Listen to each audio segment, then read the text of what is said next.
Hi friends, ಎಲ್ಲರಿಗೂ ನಮಸ್ಕಾರ. ಮತ್ತೊಮ್ಮೆ ನಿಮ್ಮ ರವಿ ಫೈರ್ ಬ್ರ್ಯಾಂಡ್ ಯೂಟ್ಯೂಬ್ ಚಾನಲ್ಗೆ ಸ್ವಾಗತ. ಈ ಒಂದು ವಿಡಿಯೋದಲ್ಲಿ SLC, PUC, degree, diploma, UG, PG ಈ ರೀತಿಯಾಗಿ ಫಸ್ಟ್ ಅಟೆಂಪ್ಟ್ ಅಲ್ಲೇ ಫಸ್ಟ್ ಕ್ಲಾಸ್ ಪಾಸ್ ಆದಂಥವ್ರಿಗೆ ಸರ್ಕಾರದಿಂದ ಪ್ರೈಸ್ ಮನಿಯನ್ನು ಕೊಡಲಾಗುತ್ತದೆ. ಸೊ SLC ಆಗಿರ್ಬೋದು, PUC ಆಗಿರ್ಬೋದು, ಅದೇ ರೀತಿ ಡಿಗ್ರಿ ಆಗಿರ್ಬೋದು, ಅದೇ ರೀತಿ UG ಆಗಿರ್ಬೋದು, ಫಸ್ಟ್ ಅಟೆಂಪ್ಟ್ ಅಲ್ಲೇ ಪಾಸ್ ಆಗಿರ್ಬೇಕಾಗಿರುತ್ತೆ. ಅದೇ ರೀತಿಯಾಗಿ ಫಸ್ಟ್ ಕ್ಲಾಸ್ ಅಲ್ಲಿ ಪಾಸ್ ಆದಂತವ್ರಿಗೆ ಸರ್ಕಾರದಿಂದ ಪ್ರೈಸ್ ಮನಿಯನ್ನ ಕೊಡಲಾಗುತ್ತದೆ. ಈ ಒಂದು ಪ್ರೈಸ್ ಮನಿಗೆ ಅರ್ಜಿಯನ್ನು ಸಲ್ಲಿಸೋದಕ್ಕೆ ಏನೆಲ್ಲ ದಾಖಲಾತಿಗಳು ಬೇಕು, ಯಾವತ್ತು ಕೊನೆಯ ದಿನಾಂಕ, ಯಾರೆಲ್ಲ ಅರ್ಜಿಯನ್ನು ಸಲ್ಲಿಸಬಹುದು, ಈ ಎಲ್ಲದ್ರ ಬಗ್ಗೆ ಸಂಪೂರ್ಣವಾದ ಮಾಹಿತಿಯನ್ನ ಈ ವಿಡಿಯೋದಲ್ಲಿ ಕೊಡ್ತೀನಿ. ಹಾಗಾಗಿ ಈ ವಿಡಿಯೋವನ್ನು ಪೂರ್ತಿಯಾಗಿ ನೋಡಿ. ಅದೇ ರೀತಿಯಾಗಿ ಸರ್ಕಾರದಿಂದ ಬರುವಂತಹ ಹಲವಾರು ಯೋಜನೆಗಳ ಬಗ್ಗೆ, ಅದು ಸ್ಕಾಲರ್ಶಿಪ್ ಆಗಿರ್ಬೋದು, ಲೋನ್ ಆಗಿರ್ಬೋದು, ಸರ್ಕಾರದಿಂದ ಬರುವಂತಹ ಹಲವಾರು ಯೋಜನೆಗಳ ಬಗ್ಗೆ ನಮ್ಮ ಒಂದು ಯೂಟ್ಯೂಬ್ ಚಾನಲಲ್ಲಿ ವಿಡಿಯೋಸನ್ನು ಮಾಡ್ತಾ ಇರ್ತೀವಿ. ಹಾಗಾಗಿ ಆ ಮಾಹಿತಿಯನ್ನು ನೀವು ತಿಳ್ಕೊಬೇಕಾದ್ರೆ ಸಬ್ಸ್ಕ್ರೈಬ್ ಮಾಡ್ಕೊಂಡಾಗ ಮಾತ್ರ ನಿಮಗೆ ಗೊತ್ತಾಗುತ್ತೆ. ಹಾಗಾಗಿ ಸಬ್ಸ್ಕ್ರೈಬ್ ಮಾಡ್ಕೊಳ್ದೇ ಇರ್ತಕ್ಕಂಥವ್ರು ಕೂಡಲೇ ಸಬ್ಸ್ಕ್ರೈಬ್ ಮಾಡ್ಕೊಳ್ಳಿ. ನಿಮ್ಮ ಮೊಬೈಲ್ ರೈಟ್ ಸೈಡಲ್ಲಿ ಸಬ್ಸ್ಕ್ರೈಬ್ ಅಂತ ಇರುತ್ತೆ, ಅದ್ರ ಮೇಲೆ ಒಂದ್ಸರಿ ಕ್ಲಿಕ್ ಮಾಡಿ, ಮತ್ತೆ ಇನ್ನೊಂದ್ಸರಿ ಅದ್ರ ಮೇಲೆ ಕ್ಲಿಕ್ ಮಾಡಿದ್ರೆ ಆಲ್ ಅಂತ ಬರುತ್ತೆ. ಆಲ್ ಅನ್ನೋದ್ರ ಮೇಲೆ ಕ್ಲಿಕ್ ಮಾಡೋದ್ರ ಮುಖಾಂತರ ನಾವು ನೀಡುವಂತಹ ಮಾಹಿತಿ ನಿಮಗೆ ಮುಂಚಿತವಾಗೇ ಬರುತ್ತೆ. ಹಾಗಾಗಿ ಸಬ್ಸ್ಕ್ರೈಬ್ ಮಾಡ್ಕೊಳ್ದೇ ಇರ್ತಕ್ಕಂಥವ್ರು ಕೂಡಲೇ ಸಬ್ಸ್ಕ್ರೈಬ್ ಮಾಡ್ಕೊಳ್ಳಿ ಸ್ನೇಹಿತರೆ. ಇನ್ನು ಸಮಾಜ ಕಲ್ಯಾಣ ಇಲಾಖೆಯಿಂದ ಈ ಒಂದು ಪ್ರೈಸ್ ಮನಿ ಸ್ಕಾಲರ್ಶಿಪ್ ಅನ್ನ ಬಿಟ್ಟಿದ್ದಾರೆ. ಇನ್ನು ಯಾವ ಯಾವ ತರಗತಿಯಲ್ಲಿ ಎಷ್ಟು ಪಾಸ್ ಆದಂಥವ್ರಿಗೆ ಎಷ್ಟು ಪ್ರೈಸ್ ಮನಿಯನ್ನು ಕೊಡ್ತಾರಪ್ಪ ಅಂತ ಅಂದರೆ, SLC ಅಲ್ಲಿ ಫಸ್ಟ್ ಅಟೆಂಪ್ಟ್ ಅಲ್ಲಿ ಫಸ್ಟ್ ಕ್ಲಾಸ್ ಪಾಸ್ ಆಗಿದ್ರೆ ಎಷ್ಟು ಕೊಡ್ತಾರೆ ಅಂತ ಹೇಳ್ಬಿಟ್ಟು ಇನ್ನೂ ತಿಳಿಸಿಲ್ಲ. ಅದು ಪೋರ್ಟಲ್ ಅಪ್ಡೇಟ್ ಆಗ್ತಾ ಇದೆ.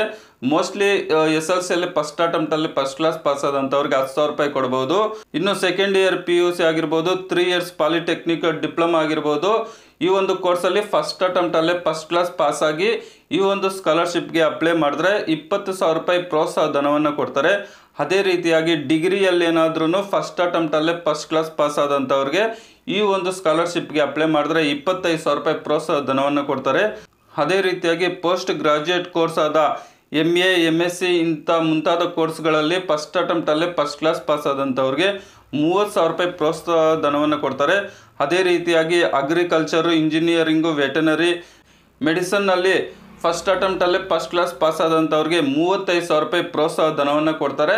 ಸೊ ಈ ಒಂದು ಪ್ರೋತ್ಸಾಹ ಧನಕ್ಕೆ ಅರ್ಜಿ ಸಲ್ಲಿಸೋದಕ್ಕೆ ಏನೆಲ್ಲ ದಾಖಲಾತಿಗಳು ಬೇಕಪ್ಪ ಅಂತ ಅಂದರೆ, ನಿಮ್ಮದು ಆಧಾರ್ ಕಾರ್ಡ್ ಬೇಕಾಗುತ್ತೆ, ನಂತರ ಜಾತಿ ಮತ್ತು ಆದಾಯ ಪ್ರಮಾಣ ಪತ್ರ ಬೇಕಾಗುತ್ತೆ, ನಂತರ ನಿಮ್ಮದು SLC ಮಾರ್ಕ್ಸ್ ಕಾರ್ಡ್ ಬೇಕಾಗುತ್ತೆ. ಉದಾಹರಣೆಗೆ ನೀವು ಫಸ್ಟ್ ಇಯರ್ PUC ಓದ್ತಾ ಇದ್ರೆ SLC ಮಾರ್ಕ್ಸ್ ಕಾರ್ಡ್ ಬೇಕಾಗುತ್ತೆ. ಒಂದು ವೇಳೆ ಡಿಗ್ರಿ ಓದ್ತಾ ಇದ್ರೆ SLC PUC ಮಾರ್ಕ್ಸ್ ಕಾರ್ಡ್ ಬೇಕಾಗುತ್ತೆ. ಒಂದು ವೇಳೆ ನೀವೇನಾದ್ರೂ PG ಓದ್ತಾ ಇದ್ರೆ SLC PUC degree marks card ಬೇಕಾಗುತ್ತೆ. ಅಂದರೆ ನೀವು ಇವಾಗ ಏನು ಓದ್ತಾ ಇರ್ತೀರಾ ಆ ಹಿಂದಿನ ಕೋರ್ಸು ಮಾರ್ಕ್ಸ್ ಕಾರ್ಡ್ ಬೇಕಾಗುತ್ತೆ. ಅದರಲ್ಲಿ ನೀವು ಫಸ್ಟ್ ಅಟೆಂಪ್ಟ್ ಅಲ್ಲೇ ಫಸ್ಟ್ ಕ್ಲಾಸ್ ಪಾಸ್ ಆಗಿರಬೇಕಾಗುತ್ತೆ. ನಂತರ ನಿಮ್ಮದೊಂದು ಬ್ಯಾಂಕ್ ಪಾಸ್ಬುಕ್ ಬೇಕಾಗುತ್ತೆ, ಒಂದು ಫೋಟೋ ಬೇಕಾಗುತ್ತೆ, ಆಧಾರ್ ಕಾರ್ಡ್ಗೆ ಲಿಂಕ್ ಇರುವ ಮೊಬೈಲ್ ನಂಬರ್ ಬೇಕಾಗುತ್ತೆ. ಇಷ್ಟು ದಾಖಲಾತಿಗಳಿದ್ರೆ ನೀವು ಪ್ರೈಸ್ ಮನಿ ಸ್ಕಾಲರ್ಶಿಪ್ಗೆ ಅಪ್ಲಿಕೇಶನ್ ಅನ್ನು ಹಾಕ್ಬೋದು. ಇನ್ನು ಯಾವ ಒಂದು ಕ್ಯಾಸ್ಟ್ ಅವರು ಈ ಒಂದು ಸ್ಕಾಲರ್ಶಿಪ್ಗೆ ಅರ್ಜಿಯನ್ನು ಸಲ್ಲಿಸ್ಬೋದಪ್ಪ ಅಂತ ಅಂದರೆ, ಪರಿಶಿಷ್ಟ ಜಾತಿ ನಂತರ ಪರಿಶಿಷ್ಟ ಪಂಗಡದವರು ಮಾತ್ರ ಅರ್ಜಿಯನ್ನು ಸಲ್ಲಿಸ್ಬೋದು. ಅಂದರೆ SC ಮತ್ತು ST ವರ್ಗದವರು ಮಾತ್ರ ಅರ್ಜಿಯನ್ನು ಸಲ್ಲಿಸ್ಬೋದು. ಮುಂದಿನ ದಿನದಲ್ಲಿ ಬೇರೆ ಕ್ಯಾಸ್ಟ್ ಅವ್ರಿಗೂ ಸಹ ಬಿಡ್ತಾರೆ. ಆಗ ನಾನು ನಿಮಗೆ ವಿಡಿಯೋ ಮುಖಾಂತರ ತಿಳಿಸ್ತೀನಿ. ಅದಕ್ಕೆ ನಾನು ಆಗ್ಲೇ ಹೇಳಿದ್ದು, ಸಬ್ಸ್ಕ್ರೈಬ್ ಮಾಡ್ಕೊಂಡಾಗ ಮಾತ್ರ ನಿಮಗೆ ಈ ಸರ್ಕಾರದಿಂದ ಯಾವೆಲ್ಲ ಯೋಜನೆಗಳು ಬರ್ತಾ ಇದೆ ಅಂತ ಹೇಳ್ಬಿಟ್ಟು ಗೊತ್ತಾಗುತ್ತೆ. ಈ ಒಂದು ಯೋಜನೆಗೆ ಅರ್ಜಿ ಸಲ್ಲಿಸೋದಕ್ಕೆ ಕೊನೆಯ ದಿನಾಂಕ ಇನ್ನೂ ನಿಗದಿಪಡಿಸಿಲ್ಲ, ಯಾಕಂದರೆ ಪೋರ್ಟಲ್ ಅಪ್ಡೇಟ್ ನಡೀತಾ ಇದೆ. ಇನ್ನು 2-3 ದಿನದಲ್ಲೇ ಗೊತ್ತಾಗುತ್ತೆ ಈ ಒಂದು ಪ್ರೋತ್ಸಾಹ ಧನಕ್ಕೆ ಅರ್ಜಿ ಸಲ್ಲಿಸಲು ಕೊನೆಯ ದಿನಾಂಕ ಯಾವತ್ತು ಅಂತ ಹೇಳ್ಬಿಟ್ಟು. ಇನ್ನು ಅರ್ಜಿ ಸಲ್ಲಿಸೋದು ಹೇಗಪ್ಪ ಅನ್ನೋ ಒಂದು ಡೌಟ್ ಇದ್ದರೆ, ಈ ವಿಡಿಯೋ ಕೆಳಗಡೆ ಮೋರ್ ಅಂತಿದೆ ನೋಡಿ, ಅದ್ರ ಮೇಲೆ ಕ್ಲಿಕ್ ಮಾಡಿದ್ರೆ ಡಿಸ್ಕ್ರಿಪ್ಷನ್ ಓಪನ್ ಆಗುತ್ತೆ. ಅಲ್ಲಿ ಅರ್ಜಿ ಸಲ್ಲಿಸುವ ಲಿಂಕ್ ಅಂತ ಇರುತ್ತೆ, ಅದ್ರ ಮೇಲೆ ಕ್ಲಿಕ್ ಮಾಡಿದ್ರೆ ಅಪ್ಲಿಕೇಶನ್ ಓಪನ್ ಆಗುತ್ತೆ. ಅಲ್ಲಿ ಏನು ಡೀಟೇಲ್ ಕೇಳಿರ್ತಾರೋ ಅದನ್ನು ಫಿಲ್ ಮಾಡ್ಕೊತ ಹೋದರೆ ಸಾಕು, ಅಪ್ಲಿಕೇಶನ್ ಸಬ್ಮಿಟ್ ಆಗುತ್ತೆ. ಅಪ್ಲಿಕೇಶನ್ ಸಬ್ಮಿಟ್ ಆದಮೇಲೆ ನಾನು ಹೇಳಿದ್ನಲ್ವ, ಆ ಡಾಕ್ಯುಮೆಂಟು ಮತ್ತು ಅಕ್ನಾಲಜ್ಮೆಂಟು ನೀವು ಎಲ್ಲಿ ನಿಮ್ಮ ಕೋರ್ಸನ್ನು ಕಂಪ್ಲೀಟ್ ಮಾಡಿರ್ತೀರಾ. ಉದಾಹರಣೆಗೆ SLC ಪಾಸ್ ಆಗಿದ್ರೆ ನೀವು ನಿಮ್ಮ ಒಂದು ಹೆಡ್ ಮಾಸ್ಟರ್ ಹತ್ರ ಹೋಗಬೇಕಾಗುತ್ತೆ. ಅದೇ ರೀತಿ ನೀವು PUC ಪಾಸ್ ಆಗಿದ್ರೆ PUC ಪಾಸ್ ಆಗಿರ್ತಕ್ಕಂಥ ಕಾಲೇಜ್ ಹತ್ರ ಹೋಗ್ಬಿಟ್ಟು ಒಂದು ಅಕ್ನಾಲಜ್ಮೆಂಟ್ ಬಂದಿರುತ್ತಲ್ವ, ಅದ್ರ ಮೇಲೆ ಅವ್ರದ್ದು ಸೀಲ್ ಹಾಕ್ಸ್ಬಿಟ್ಟು ನಿಮ್ಮ ಸಮಾಜ ಕಲ್ಯಾಣ ಇಲಾಖೆ, ಅಂದರೆ ನೀವು ಯಾವ ಒಂದು ತಾಲೂಕು ಅಥವಾ ಜಿಲ್ಲೆಯಲ್ಲಿ ಓದಿರ್ತೀರೋ ಆ ಒಂದು ತಾಲೂಕು ಅಥವಾ ಜಿಲ್ಲೆಯಲ್ಲಿ ಆ ಒಂದು ಸಮಾಜ ಕಲ್ಯಾಣ ಇಲಾಖೆಗೆ ಈ ಒಂದು ಡಾಕ್ಯುಮೆಂಟು ನಂತರ ಅರ್ಜಿ ಸಲ್ಲಿಸಿದಾಗ ಒಂದು ಅಕ್ಲಾಟ್ಮೆಂಟ್ ಬಂದಿರುತ್ತಲ್ವ, ಅಕ್ಲಾಟ್ಮೆಂಟನ್ನು ಅಲ್ಲಿ ಕೊಟ್ಟರೆ ಅವರು ಅಪ್ರೂವಲ್ ಮಾಡ್ತಾರೆ. ನಂತರ ನಿಮ್ಮ ಒಂದು ಅಕೌಂಟ್ಗೆ ಡೈರೆಕ್ಟಾಗಿ DPT ಮುಖಾಂತರ ಪ್ರೈಸ್ ಮನಿ ಸ್ಕಾಲರ್ಶಿಪ್ ಹಣ ಬರುತ್ತೆ. ಸೊ ಈಗ ಬಿಟ್ಟಿರ್ತಕ್ಕಂಥದ್ದು ಬರೀ SC ಮತ್ತು ST ವರ್ಗದವ್ರಿಗೆ, ಮುಂದಿನ ದಿನದಲ್ಲಿ ಬೇರೆ ಕ್ಯಾಸ್ಟ್ ಅವ್ರಿಗೂ ಸಹ ಬಿಡ್ತಾರೆ. ಆಗ ನಾನು ವಿಡಿಯೋ ಮುಖಾಂತರ ತಿಳಿಸ್ತೀನಿ ಸ್ನೇಹಿತರೆ.